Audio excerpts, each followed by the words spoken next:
بسم اللہ الرحمن الرحیم الحمد للہ رب العالمین صلی اللہ علیہ سیدنا محمد وآلہ الطیبین الطاہرین المعصومین اللہم صلی علی محمد وآل محمد۔ بات ہو رہی تھی کہ عقیدہ کہاں کہاں انسان کے اخلاقیات پر اپنی تاثیر دکھاتا ہے، کئی ایک زاویوں سے بات ہو چکی ہے۔ آج جو ذکر کرنا ہے چوتھے نمبر پہ کہ عقیدہ کا انسان پر جو ہے وہ ایک اثر یہ ہوتا ہے کہ انسان کو قناعت شعار بناتا ہے۔ تمہیداً تھوڑی سی بات ہو جائے، انسان کو جو چیزیں، جو صفات بلند رتبے سے گراتی ہیں، انسانیت کے مقام سے گرا دیتی ہیں، ان میں سے ایک یہ ہے کہ انسان کے اندر حرص اور لالچ کی بیماری ہو۔ ایسا حرص جو کسی جگہ کسی حد تک رکنے کا نام نہ لے رہا ہو، ہمیشہ انسان حل میں مزید کی حالت میں رہے، دنیا کی ایسی ہوس ہو کہ سب کچھ ملنے کے باوجود بھی انسان کو کافی نہ لگے، اور نتیجے میں ہر وقت بے سکونی محسوس ہو۔ ایسی حالت انسان کے سکون کو چھین لیتی ہے۔ ایسا انسان ہر وقت دنیا کو جمع کرنے کے خیال میں لگا رہتا ہے، ہر وقت جو خیال اس کے ذہن میں گردش کرتا ہے یہی، اور بنائے اور بنائے اور دنیا بنائے۔ پھر اگر قانون اور حق کے مطابق وہ دنیا حاصل نہ ہو رہی ہو تو ناجائز اور ناحق طریقے سے بھی جمع آوری کی کوشش کرتا ہے، جیسا کہ انسان کی اس حالت کو قرآن مجید نے یوں تعبیر فرمایا، وَتَأْكُلُونَ التُّرَاثَ أَكْلًا لَمًّا وَتُحِبُّونَ الْمَالَ حُبًّا جَمًّا، سورہ فجر میں، اور تم سب میراث کو ہڑپ کر جاتے ہو اور مال سے تم شدید محبت کرتے ہو۔ بسا اوقات ایسا آدمی بہت زیادہ مسائل کا بھی شکار ہو جاتا ہے، چونکہ وہ اپنی استطاعت اور حیثیت سے بڑی چھلانگیں لگاتا ہے، اپنے قد سے بڑے کام کرتا ہے کہ میرا بڑا مقام ہونا چاہیے، میرا بڑا مکان ہونا چاہیے، کوٹھی ہونی چاہیے میرے پاس، بڑی گاڑی ہونی چاہیے میرے پاس۔ ہاں، شادی خوشی کے موقع پر اپنی استطاعت سے زیادہ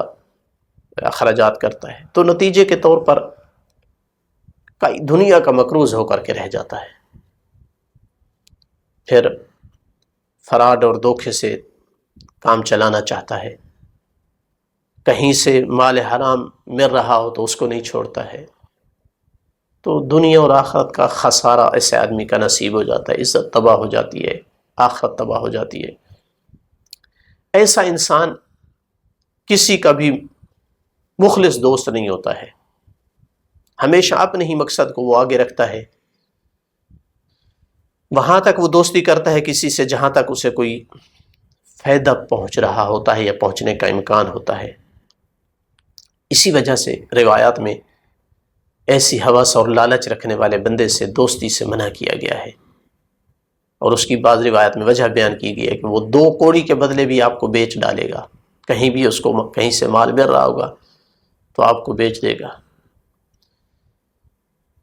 بعض اوقات اس کی دنیا کی طلبی، دنیا کی محبت اس حد تک پہنچ جاتی ہے، دنیا کو جمع کرنے کا اس حد تک اسے وہ شغف میں آ جاتا ہے کہ اسے دوسروں پر خرچ کرنا تو کجا، وہ اپنے اوپر بھی صرف نہیں کرتا ہے کہ اور جمع کرے اور جمع کرے، جس کے نتیجے میں مالدار ہو کر بھی وہ غریبوں والی زندگی بسر کرتا ہے۔ ایسا ہی وارد ہوا ہے روایات میں کہ ایسا آدمی جو ہوگا وہ غریبوں والی زندگی بسر کرے گا، لیکن جب مرے گا تو مرنے کے بعد حساب کتاب کے دن مالدار لوگوں والا اسے حساب کتاب دینا ہوگا۔ ایسے آدمی کی علامت یہ ہوتی ہے کہ وہ ہمیشہ اپنی موجودہ حالت پر راضی اور مطمئن نہیں رہتا، سب کچھ ہونے کے باوجود اسے کافی نہیں لگتا۔ تو دیکھیں، کبھی اس طرح کا حرص اور لالچ رکھنے والا آدمی جمع کرنے کے لالچ میں اتنا آگے آ جاتا ہے کہ اپنے اوپر، اپنے اولاد پہ خرچ نہیں کرتا، تو کبھی دنیا کا حرص اور لالچ اس کو افراط کی طرف لے جاتا ہے کہ جہاں اس کی حیثیت نہیں ہے وہاں اس سے زیادہ وہ خرچ کر ڈالتا ہے۔ تو کبھی افراط اور کبھی تفریط۔ جبکہ انسان کا رتبہ یہ نہیں تھا کہ وہ آئے اور دنیا اکٹھی کرے اور ہر وقت دنیا کے پیچھے بھاگے اور ہر وقت دماغ میں دنیا کا خیال جو ہے وہ گردش کرے۔ انسان کا رتبہ یہ تھا کہ وہ دنیا سے حسب ضرورت پہ اکتفا کرے، جو مقدار مل جائے اس پر مطمئن ہو جائے، تقدیر کا عقیدہ رکھے، اس پر راضی رہے، اللہ کی قسمت پر اپنی ضروریات اتنی ہی بنائے جتنا اس کے پاس وسائل ہیں، چادر دیکھ کر پاؤں پھیلا ہو، اس کے مطابق زندگی بسر کرے، کسی کا نصیب اور حق اپنے لیے چھیننے کی کوشش نہ کرے، بلکہ جو ملا ہے اس میں کوشش کرے اپنے سے کم تر محتاج لوگوں کو اس میں شریک کرے۔ اگر انسان اسلامی عقائد کا مالک ہے تو اس کی یہ سوچ ہوتی ہے، اس کا یہ طریقہ کار ہوتا ہے، یہاں عقائد انسان پر اثر انداز ہوتے ہیں کہ وہ کس طرح سے اپنی زندگی کو مینج کرتا ہے۔ اسلامی عقائد اس کو اس لالچ اور حرص بھری زندگی، اس بری اخلاقی صفت سے نجات دلاتے ہیں، چھٹکارا دلاتے ہیں، اور اس کی جگہ اس کو قناعت شعار بناتے ہیں۔ اس کی عادت قناعت شعاری ہوتی ہے،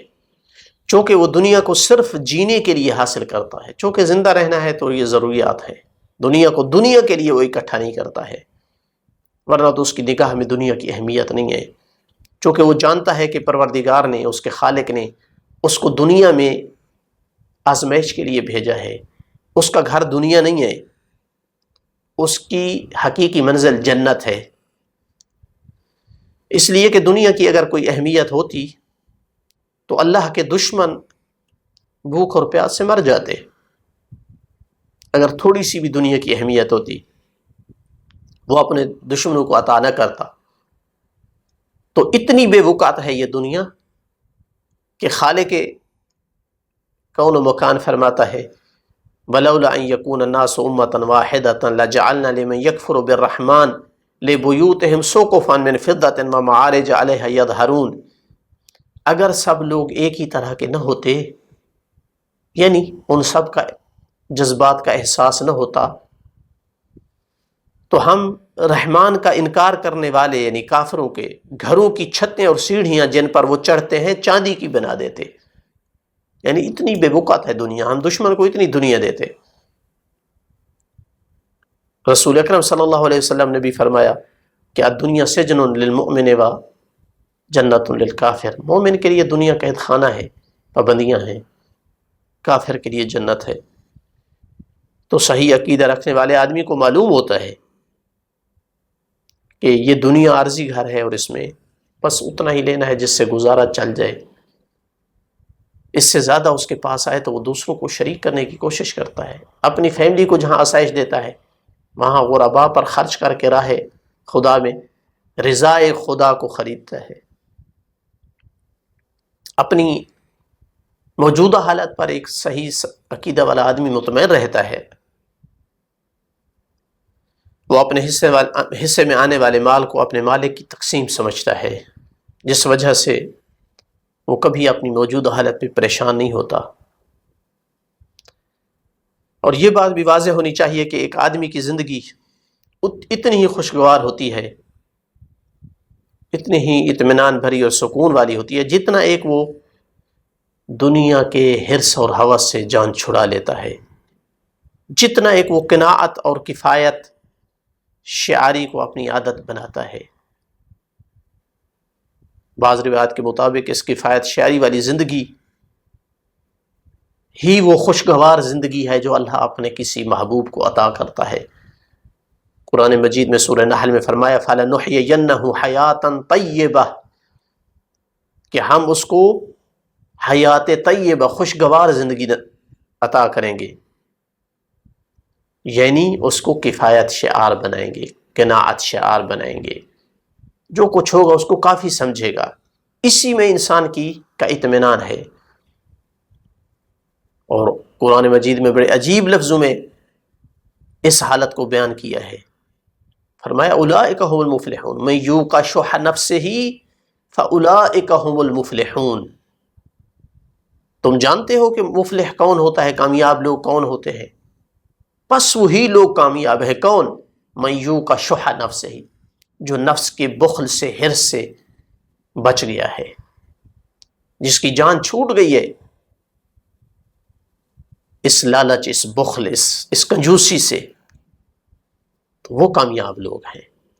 تو عقیدہ انسان کو ایسے کامیاب لوگوں میں لا کر کھڑا کرتا ہے۔ کتب تاریخ اصحاب نبی صلی اللہ علیہ وآلہ وسلم کی قناعت بھری زندگیوں سے بھری پڑی ہے۔ وہ اصحاب کے جو اسلامی عقائد کے دائرے میں آنے سے پہلے دنیا جمع کرنے کے دلدادہ تھے، بڑا قبیلہ چھوٹے قبیلے سے مال چھین کر اپنا حق سمجھتا تھا، اس پر فخر کرتے تھے، مال حرام کھانا ان کے لیے کوئی معنی نہیں تھا، دوسروں کے حقوق تلف کرنا روز کا معمول تھا۔ لیکن اسلامی عقیدے میں آنے کے بعد، اس دائرے میں داخل ہونے کے بعد، انہیں قناعت کا ایسا درس دیا، ایسا ان پر اپنا ان عقائد نے اثر دکھایا